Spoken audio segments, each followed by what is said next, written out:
Yo, what's going on, guys? It's Houston Sports Talk back into the video. And today, the Houston Rockets have found out what their fate will be for the first round of the NBA playoffs and who they will play for the first time in the NBA playoffs since the 2020 season, facing the Los Angeles Lakers in the second round when they lost in 5 games in the bubble. The Rockets will be playing the Golden State Warriors in the first round. It's not the matchup I wanted, but you know. I want I was rooting for the Grizzlies tonight. I'm not afraid to say that. Because I didn't want to face this Warriors team. I did not want to see this Warriors team win tonight, and there are a couple reasons why. It's not really doubt of this Rockets team, and there's only one thing I fear of this Warriors team, and you'd think it'd be me saying it's number 30. It really isn't. I think it's nothing against Steph. Steph is great. But I fear Jimmy Butler. And what we saw right away, first game of this playing game that we saw tonight with the Grizzlies of Jimmy Butler dropping 38. I know Steph was great tonight. I thought Jimmy was much better than Steph tonight, honestly. But I think the Rockets have a plan to guard Steph. I'm pretty confident with Amen Thompson going up against Steph and the double teams we saw in that last matchup. And, they got to Steph. And sure, he might go off a little bit, and that's okay. You're not, as good as the Rockets are defensively, they're never going to limit Stephen Curry to 3 points again. But you can limit him. But the guy you can't limit, if you're going to do what you do with Steph, what you did with Steph last time, which I think is key for this Rockets team to do in this series with the way they guarded Steph last time. You can't treat Jimmy Butler the same way. And, I know the last game we saw Steph, the way the Rockets guarded him, Jimmy Butler didn't have that great of a game. But this is playoffs. It's a different atmosphere. And that worries me. Jimmy Butler in this series doesn't worry me. I would be worried. I'm not too worried about Steph. Steph averaged 18 points per game this year against this Rockets team. I thought they handled I thought there was really only one game they didn't handle Steph well, and it was the game. It was the game that the Rockets played the Warriors right before the All-Star break, and they lost. They were down by 20 points, and then came back and almost won the game with third stringers in the game. And that was a game where you didn't see Tari Eason play. You didn't see Jabari Smith Jr. play. You didn't see Fred VanVleet play. There was no Steven Adams. Alperen Sengun didn't play most of the second half. Who else am I missing? I don't know. That was what that game felt like for the Rockets when the Rockets lost the Warriors. I believe the Rockets lost by like 6 or 7 points in that game. Even though Aaron Holiday and Jock Lando led some crazy comeback against Jimmy Butler and Stephen Curry. But it felt like, being at school and it's like the last day before winter break or spring break, and you're like in a class but you're doing nothing, and it's like, take it. We're gonna take it easy today. That's what that game was like, because like Sengun and Jalen and the starters played, the first half, played a little bit of third quarter, and then the Rockets made a run and came back, and they cut that lead down to 1 point.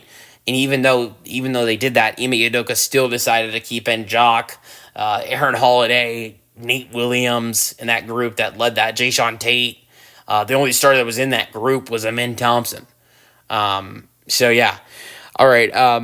But I don't. So I look at that, and that was really the only game that the Rockets, I thought, played Steph poorly. You look at the playing game, or the in-season tournament game, the knockout game. They did a great job guarding Steph.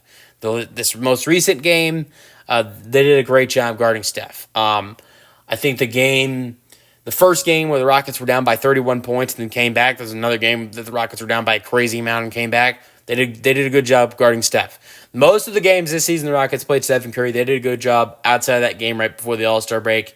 Maybe I think Steph did have a solid night the first game the Rockets played Golden State and San Francisco this year. So they match up pretty well against Steph this year. But Jimmy Butler, I am more concerned about going into this series.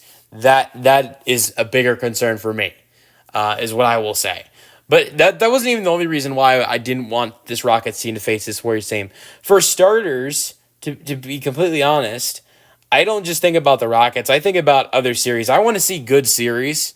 And I thought the Rockets and Memphis would have been a fun series to watch. I think this Rockets Golden State's going to be just as fun. But I look at, if Memphis wins on Friday night, whether it's Sacramento or Dallas, I think Memphis will probably win. If they do and they play OKC, I'm sorry, Memphis is a good team, but that is not going to be a fun series to watch at all. OKC is going to run through them. And then also another reason why I want Golden State to lose this game has nothing to do with the Rockets. And this would have been very entertaining to watch if Golden State were, if they would have lost this game tonight.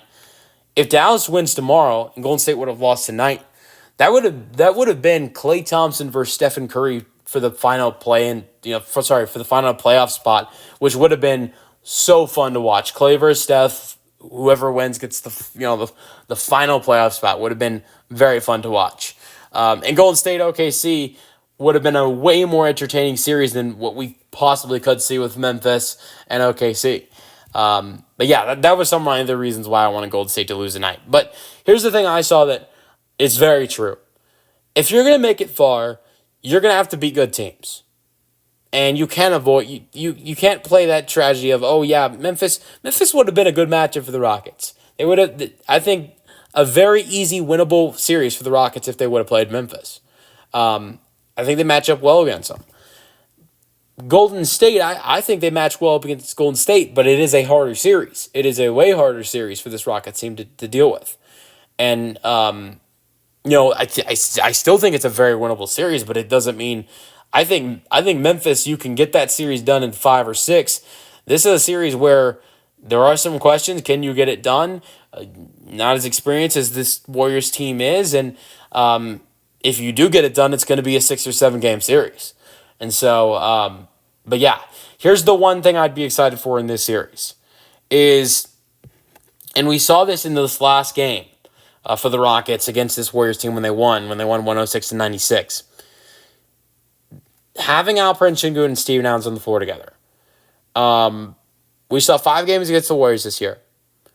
And the first 4 games, Steven Adams and Alperen Sengun didn't play on the floor together. I want to say in the first 4 matches, Steven Adams only played 2 of those games against the Warriors. There was 2 of those games against the Warriors Steven Adams missed. But in those first 4 matchups, Alperen Sengun and Steven Adams weren't playing on the floor together yet.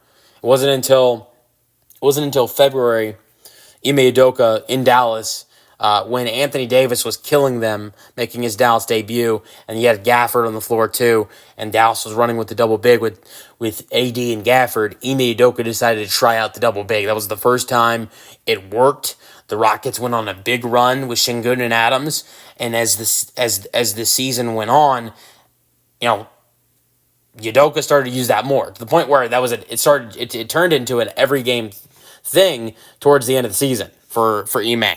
And the Rockets used it for the first time against the Warriors when they played them the last week of the season. And it dominated. Alperen Sengun had a great night. He had 19 and 14, I believe. Had like 5-6 assists. And Adams wasn't big on the scoring end, but was huge defensively and rebounding and facilitating for this Rockets team. Both Adams and Sengun were great. And you saw tonight in the Grizzlies game how much Zach Edey dominated. This Warriors team does not match up well against centers. Think about this. Draymond Green is in their starting lineup is the biggest guy. So that's a problem. And then you also look at this off the bench. I mean, Quentin Post is their best strategy. Big man wise. So like for instance, I think when the Rockets do run their double big lineup of Adams and Sengun, Draymond will probably be on the floor during that time. Quentin Post will probably be on the floor during that time, which means, the Warriors 4 is Draymond, and the Warriors 5 is Quentin Post. Post is 7 foot. Draymond's 6'7", 6'8", something like that. Or he might be 6'9", but Draymond's at the 4.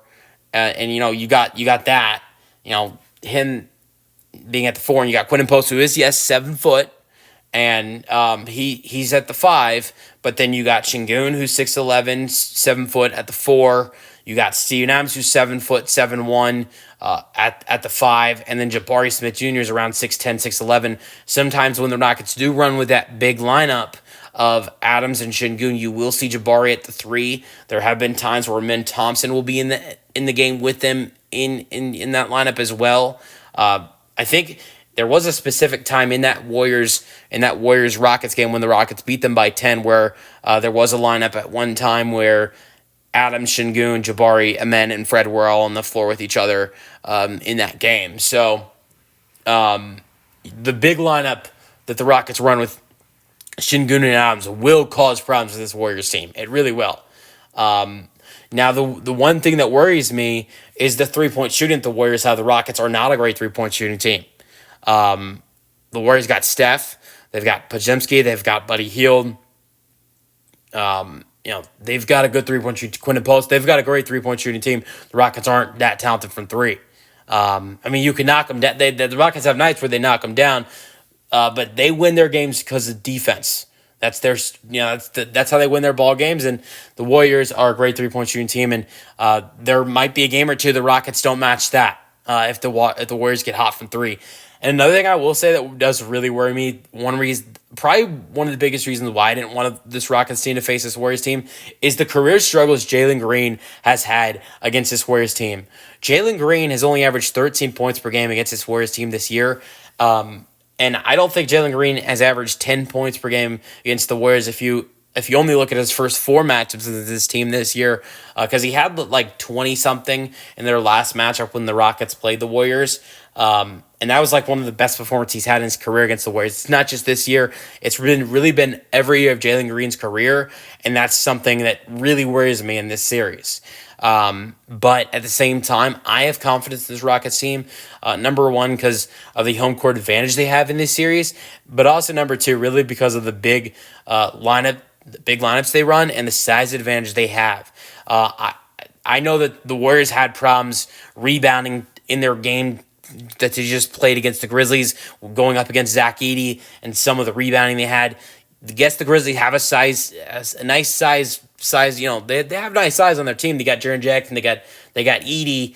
They got Santi Aldama, but it doesn't compare to the Rocket size of Shingun, Adams, Jabari, Tari, Amen. You could throw in Dylan Brooks in that mix as well. The size of this team, that's gonna make it very hard for the Warriors to deal with. So, I'm really excited for this series. I think it's gonna be a fun one. Like I said, I don't think the Rockets get the series. They don't win this series in less than 6 games. This is a 6 or 7 game series. I think even if the Rockets lose this series, it's a 6 or 7 game series. So, I'm really excited for this one. It's going to be a fun one. Let me know your thoughts on this series in the comment section, and peace out.